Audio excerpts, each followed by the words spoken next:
নমস্কার, কেমন আছেন বন্ধুরা? সমৃদ্ধির খুলসুটি ঘরকন্যার আরেকটি ছোট্ট ব্লগে সবাইকে স্বাগত জানাই। বলতে না বলতে আমরা চলে এসেছি দীঘাতে বন্ধুরা। হ্যাঁ, আর আমরা চলে এসেছি নিউ দীঘাতে। আর নিউ দীঘাতে পৌঁছে গিয়েছি, আর আমরা কোন হোটেলে স্টে করছি সেটাও দেখাবো। এই দেখো, ওই যে দূরে সঙ্গীতের পাপা রিসেপশানে কথা বলছে, আর এদিকে সঙ্গীত ওয়েট করছে। আর ভীষণ গরমের মধ্যে দিয়ে আমরা এসেছি, আর এখন বাজে সম্ভবত 3টে। তো সেই সময় আমরা হোটেলটা ঘুরে দেখছি। আর এই দেখো, আমরা নিউ গীতাঞ্জলি হোটেলে চলে এসেছি। আর এই হোটেলে আমরা স্টে করব 3 দিনের জন্য। তো চলো, এখানে পরিষেবা দেখো কি সুন্দর, জল সাজিয়ে রেখেছে। আর গরমের সময় জলটাও খেয়ে নিল সঙ্গীত। আর ওপরে 2nd ফ্লোরে আমাদের রুম দেখাতে নিয়ে চলে এসেছে। আর দেখো, সঙ্গীতের এই রুমটা ভীষণ পছন্দ হয়েছে। এখানের ভিউটা খুবই সুন্দর। আর মাম্মাম দেখেছো, ও আসতে না আসতেই রুমটা নিজের ঘর বানিয়ে ফেলেছে।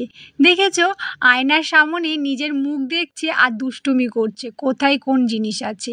ওকে শান্ত করার জন্য চালিয়ে দিতে হলো মাসা অ্যান্ড বিয়ার, ওর ফেভারিট কার্টুন। তো চলো, ওকে একটু শান্ত করলাম।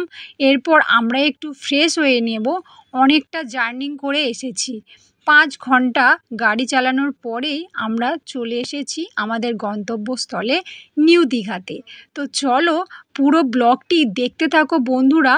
আমরা সকাল থেকে সন্ধে পর্যন্ত কি করছি। আর আজকের সন্ধেবেলায় থাকছে সমুদ্রের ঢেউ আর খাওয়া দাওয়া, আর সাথে আছে সমৃদ্ধি আর সঙ্গীতের দুষ্টুমি। আর ওদের দুষ্টুমি তো শুরু হয়ে গেছে। দেখো, সমৃদ্ধি তো মাসা অ্যান্ড বিয়ার দেখছে, আর এদিকে আমাদের খাবারটা চলে এসেছে। দুপুরের খাবারটা বিকেলেই খাচ্ছি, কারণ অলরেডি 3টে বেজে গেছে। হ্যাঁ, তো এই দেখো, সন্ধে হয়ে গেছে। আর সন্ধেবেলায় কি অপূর্ব সুন্দর লাগছে দেখো নিউ দীঘার দৃশ্যগুলো। এখানে চারিদিকে লাইট আর লাইটে রসনায় ভরে গিয়েছে। তো চলো, এই অপূর্ব দৃশ্যটা আমরা কেন মিস করব? আমরা তো এটা দেখছি ব্যালকানি থেকে। হ্যাঁ, পুরো ব্যালকানি থেকে সব কিছু দেখা যাচ্ছে, আর ভিউটা কত অপূর্ব লাগছে।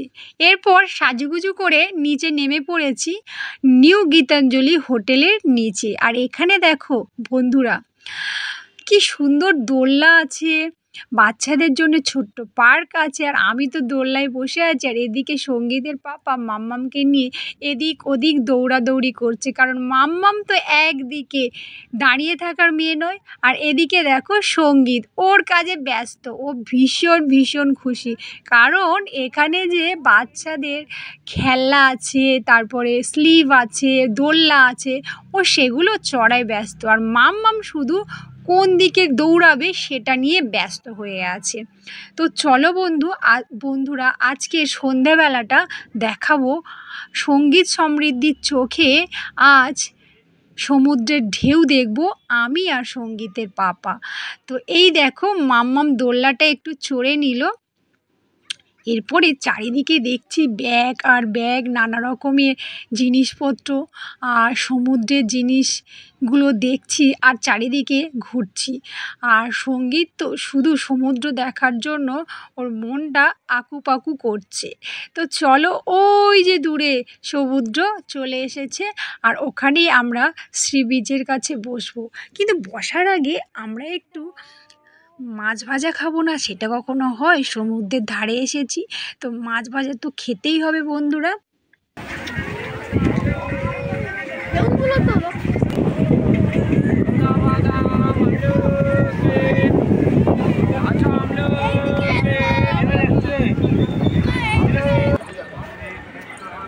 মামা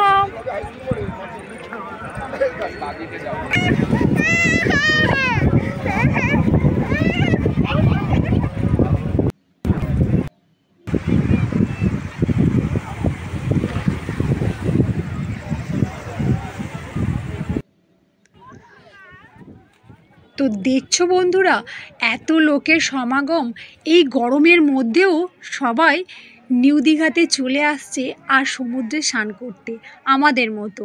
আর চারিদিকে কত মেলা আর কত জিনিসপত্র দেখছো, আর চোখ ফিরিয়ে থাকতেই পারছি না। তো দেখলে বন্ধুরা, সমুদ্রের ঢেউ এবার আমরা দেখতে চাই। আর সাথে এই দেখো পাপড়ি চাট, না খেলে কি হয়। তো পাপড়ি চাটটা আমরা ঝটপট করে খেয়ে নেব। আমি তো ভীষণই পছন্দ করি, আর সমুদ্রের পাড়ে পাপড়ি চাট খেতে কার না ভালো লাগে বলো তো বন্ধুরা। কি দারুণ লাগে না। আমি তো খেয়ে নিলাম, আর খাবো কি, আর সাথে করে নিয়ে যাব সঙ্গীতের জন্য, কারণ সঙ্গীতও পাপড়ি চাট খেতে ভীষণ ভালোবাসে। তো এই ছিল আমাদের হোটেলে আসার পরে সকাল থেকে সন্ধে পর্যন্ত আমরা কি কি করলাম সেটাই জানালাম আজকের ব্লগে। তো আজকের ব্লগটি কেমন লাগলো অবশ্যই জানাবেন বন্ধুরা।